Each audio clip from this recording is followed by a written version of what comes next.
Hi guys, how's it going? Happy hump day. Before I start, I just have to issue my standard puppy warning that Frida is home and she's at my feet. So apologies if you hear any barking or scratching or anything like that.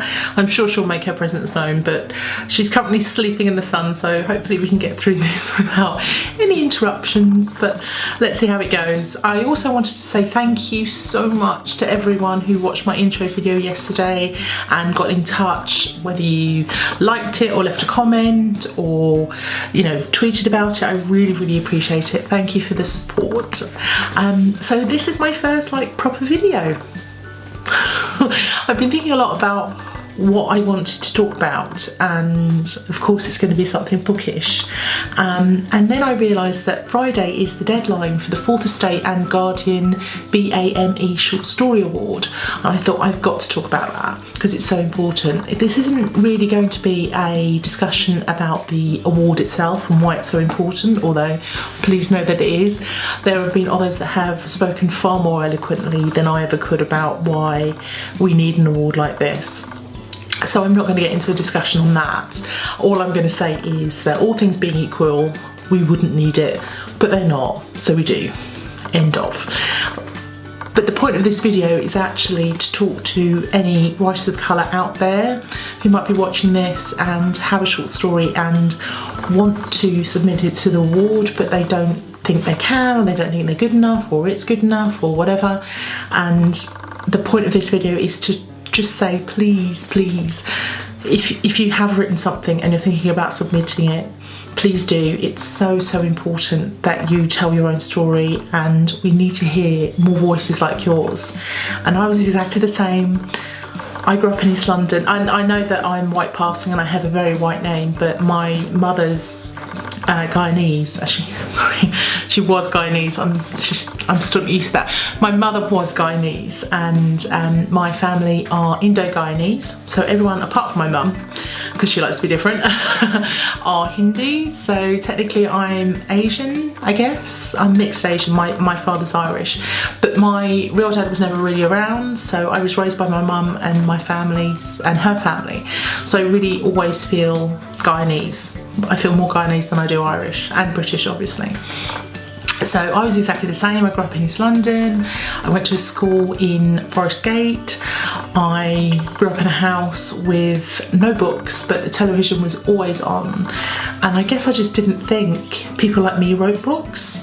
I didn't go to Oxford or Cambridge or UEA, and I just didn't think I was capable, I suppose, it wasn't that I didn't think I was capable, it was just I didn't think anyone wanted to hear what I had to say, and that's not true. And if you're watching this right now and you feel the same way, it's not true, and I strongly encourage you to submit whatever story that you've got to the award, because it's so important. If I hadn't done that, then I wouldn't be sitting here now 4 books down the line. Well, perhaps not, I thought, but you know, I've had 3 books published.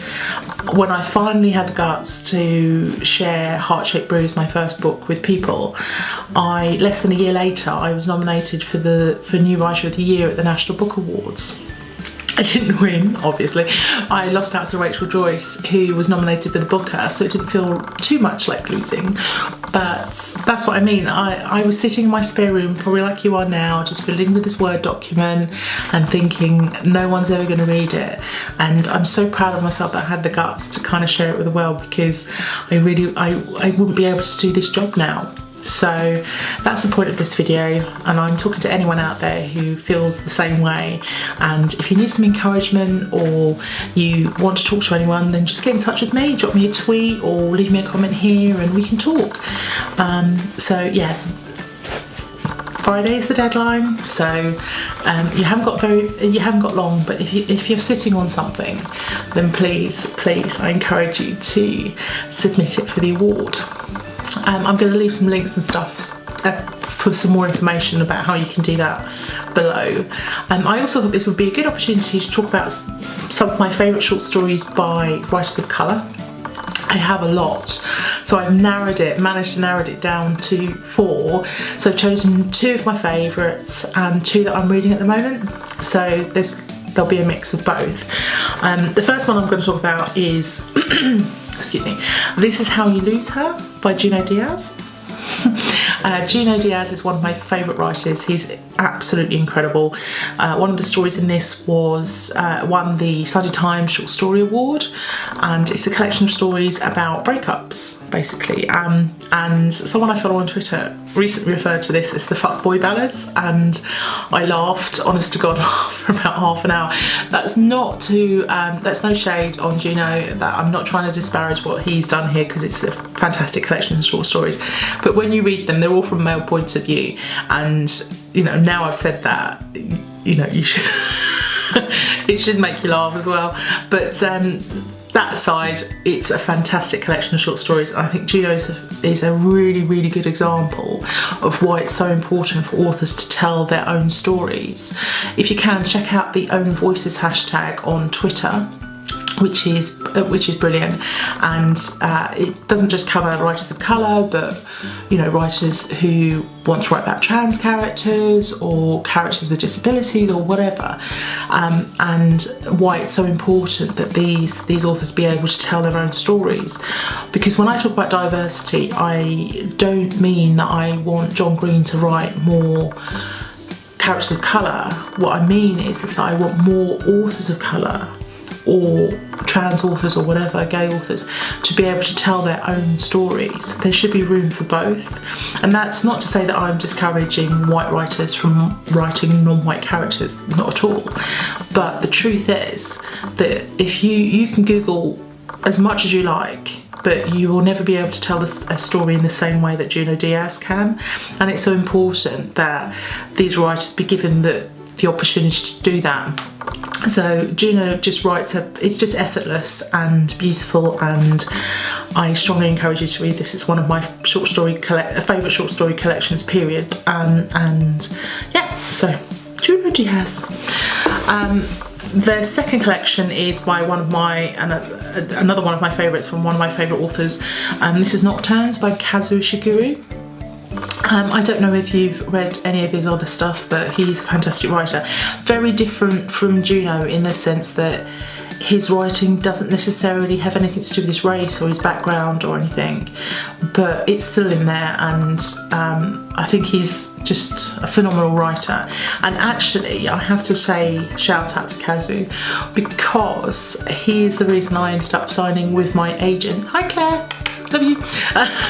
Because when I was writing Heartshake Bruise, again, I didn't think anyone would want it. It was very different. It wasn't like anything that had already been published. It was I wasn't sure if it was adult or YA or whatever. I was just really confused. But I reached the point where I wanted someone to read it, so I figured what I would do is put together a list of my favourite authors and approach their agents, and that's how I ended up signing with Claire Wilson at Rogers, Coleridge and White, because they represent Kazu. So thank you, Kazu. And then moving on to collections that I'm reading at the moment. So I haven't finished them, but I've read enough of them to know that they're brilliant. First of all is The Interpreter of Maladies by Jhumpa Lahiri. I hope I've pronounced that right. She's a fantastic writer, absolutely beautiful. I don't know if you've read any of her stuff, but I implore you to do so. She won the Pulitzer in 2000, I think. Yeah, she won the Pulitzer in 2000. Just an absolutely magnificent writer. And I've only read the first 2 or 3 short stories, but they're just beautiful. And yeah, so check her out.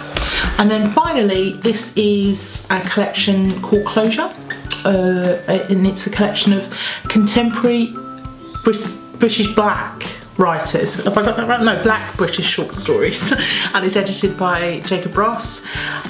I love this because it's British, and there's something so real about it, and there's something so beautifully London as well. There's the couple that I've read have been set in London, and it's just fantastic. So I'm working my way through this, and I strongly recommend you find it if you can. I think I think I got this on Amazon. But yeah, it's brilliant, so check it out. So there we go, my loves. I just wanted to say again one last time, if you are sitting on a short story, if you're a writer of colour and you're sitting on a short story and you're not sure whether or not to submit it to the Guardian and Fourth Estate Short Story Award, please do. We really do need to hear your voice. And I just want to impart, not wisdom, because I don't think I could do that, but when I was writing Heart-Shaped Bruise, I was doing some research, and I was going through some old newspapers, and I found a photo taken during Hurricane Katrina, and it was a photo of a house, and some graffiti was spray painted on the side of it, and it said, "Speak up even if your voice shakes." And there were lots of moments when I was writing Heart-Shaped Bruise where I didn't think that anyone, like I said, anyone wanted to hear what I had to say, but I'm so glad I did. So this is the time, if you are, like I said, if there is a short story that you want to submit and you're not sure, it's time to speak up, even if your voice shakes. So thanks for watching, guys, and I can't wait to read the entries for the award. I think they're out on the 9th of May, but yeah, I'm really looking forward to it. And again, thanks for watching and for liking and subscribing and all that good stuff. I really do appreciate it. And if you've got any recommendations of short stories by writers of colour, send them on, because I'm always up for recommendations. Okay, guys, take care. Have a lovely day, and I'll talk to you soon. Bye.